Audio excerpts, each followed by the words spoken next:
Alors l'objectif de Bénesse-Marennes, c'est de faire du filtrant sur le péage, de montrer qu'on est là déjà, c'est pour ça qu'on tient le rond-point. C'est un point stratégique. Tous ceux qui arrivent de Cap-Breton, tous ceux qui arrivent de Saint-Jour passent par là. Ceux qui prennent l'autoroute pour aller en Espagne ou Bordeaux passent par là. Du coup, c'est très stratégique.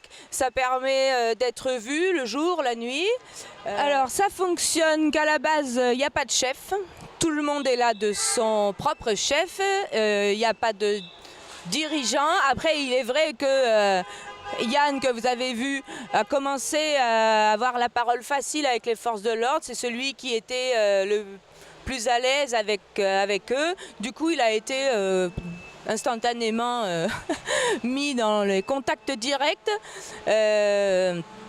Après, on a vu qui s'occupait mieux de la logistique, qui avait plus de facilité dans la communication. Moi, je suis trésorière parce qu'on a des dons financiers des gens. Donc, on achète des choses avec l'argent que nous donnent les gens.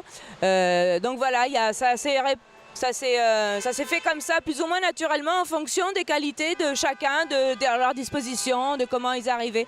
Et c'est vrai que ça se passe bien depuis un mois, c'est comme ça tous les mois, tous les week-ends en fait. Les forces de l'ordre nous aident et après ils nous laissent faire. Ils ont vu que...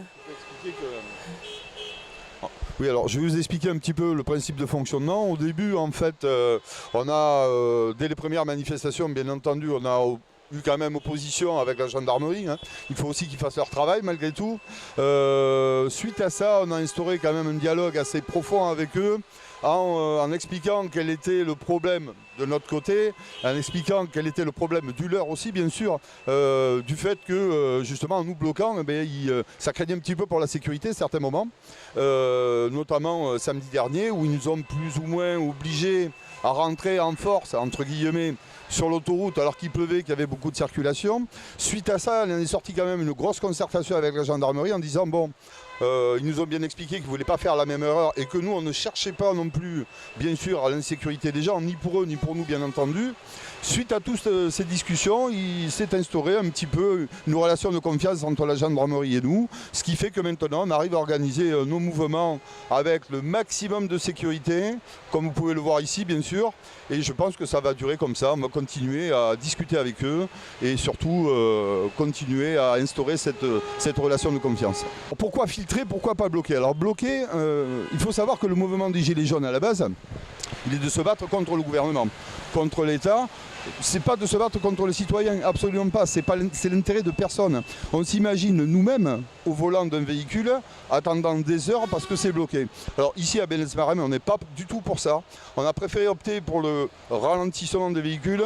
On filtre les camions et les voitures. Ça permet, bien entendu, de créer malgré tout un gros ralentissement, mais ça n'empêche personne de rentrer chez soi. Et ça, on trouve ça très important. Le mouvement est fait de cette manière. On essaie plus d'embêter l'État en ouvrant justement le péage et en donnant l'accès gratuit aux usagers, ce qui est quand même beaucoup plus intéressant déjà pour l'usager, beaucoup moins intéressant pour le gouvernement. Et en fait, dans ce cas-là, ça correspond un petit peu aux exigences de tout le monde.